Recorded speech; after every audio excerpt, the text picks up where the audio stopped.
Welcome to Coral SP vlog. आता उन्हाळा वाढलाय तर काही खायची इच्छा होत नाही, तर आपण एक अशीच उन्हाळ्याला छान पोटाला छान अशी एक ट्रेडिशनल कोकणी रेसिपी बघूया, जी पोटाला मस्त असेल, पचायला जड नाहीये आणि खूप पटकन होणारी आहे. तर मटणाची उकड खाल्ली असेल की नाही सगळ्यांनी. मटणाची उकड नाव ऐकलं की असं कसं पाणी सुटतं तोंडाला.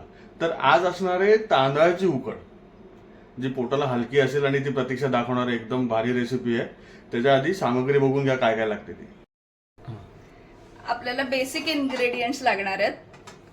मी लसूण कापून घेतलाय, मिरची आहे, कढीपत्ता आहे आणि कोथिंबीर आहे आणि नॉर्मल फोडणीचं सामान.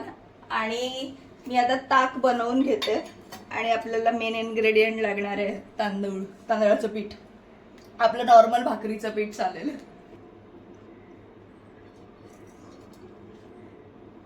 मी 3 चमचे दही घेतले, थोडं पेटून घेऊया.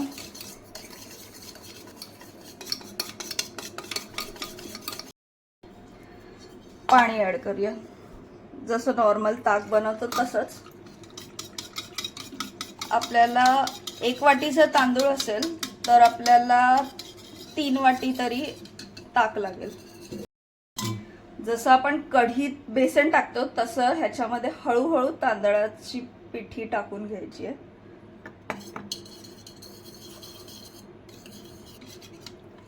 हळूहळू टाकायची, नाहीतर मग गुठळ्या होतील. ते मिक्स झालेलं समजतच नाहीये. सगळं दोन्ही सगळं पांढरं आहे ना, तर नीट करून घ्या का.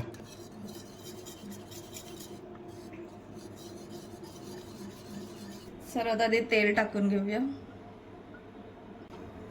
आपण त्याच्यामध्ये मोहरी टाकूया. नंतर आपण टाकूया मिरची, लसूण,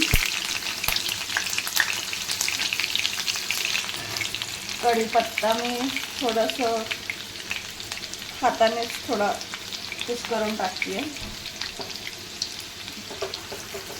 लसूण जाळू नका, थोडंसं फ्राय करा. आणि मी या फोडणीमध्येच कोथिंबीर टाकते.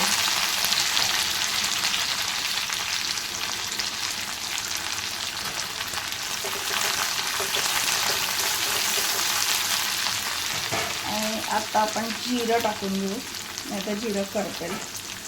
जिरं नंतर टाकून घेऊ. टाकूया हिंग,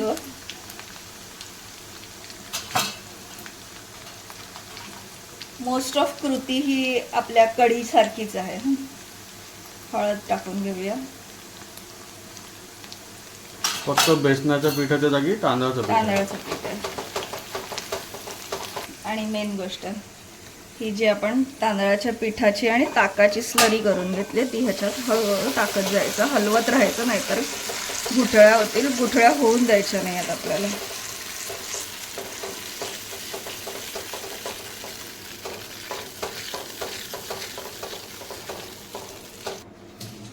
आता सगळ्यात महत्वाचं मेन काम आहे की तुम्हाला कंटिन्यू हे स्टर करत राहायचंय. मीठ पण टाकून घेऊया.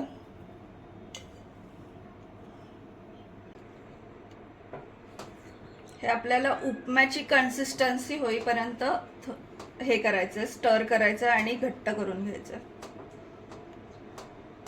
काय मग प्रतीक्षा, आली का कळशीत कळशी? कळशी कन्सिस्टन्सी. ओके, तर अजून कन्सिस्टन्सी आलेली दिसत नाहीये बहुतेक. आता बघू शकता, हे बघा, हे सगळं पीठ हे ते चिकटत नाही आता कढईला. हे असं झालं पाहिजे.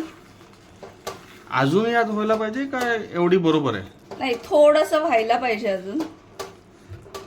तर साधारण किती वेळ लागला तुला हे करायला?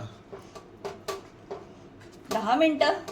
ओके, कारण कसं आपण व्हिडिओ सगळा मोठा बनवत नाही ना, तर तेवढा आपल्याला टाइम किती लागला ते पण एकदा सांगितलं तर ना, जे आपले व्हिडिओ बघतात ना त्यांना पण थोडं एक आयडिया येईल की किती वेळ ठेवायला पाहिजे. म्हणून तुम्ही जर बघाल ना तर त्याच्यावर एक मस्त अशी ग्लेझी कोटिंग आलेली आहे आणि एकदम स्मूथ झाले. आणि बहुतेक आता कळशीत कळशी भेटलेली आहे आपल्याला. Yes, almost.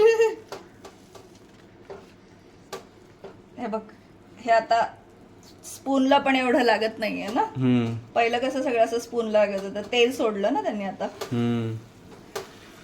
तुम्हाला अजून घट्ट हवं असेल तर अजून घट्ट करू शकता, पण मी त्या पॉइंटला मी आता बंद करते गॅस, कारण आम्हाला असंच थोडंसं आवडतं. So done. उकड रेडी आहे. याच्यावर मी मस्त शेव घातली आहे आणि आत्ताच रिअलाइज झालं की आपल्याकडे तूप नाहीये. ह्याच्यावरती तूप घालायचं आणि थोडीशी वाटली तर मिरची पावडर, काश्मीरी मिरची पावडर, आणि खायचं. खूप भारी लागतं. तर आपली रेसिपी रेडी आहे. आजचा व्हिडिओ कसा वाटला ते सांगा. व्हिडिओला लाईक करा, शेअर करा आणि चॅनलला सबस्क्राईब करा. आपण भेटूया लवकरच पुढच्या व्हिडिओमध्ये. Till then, bye bye.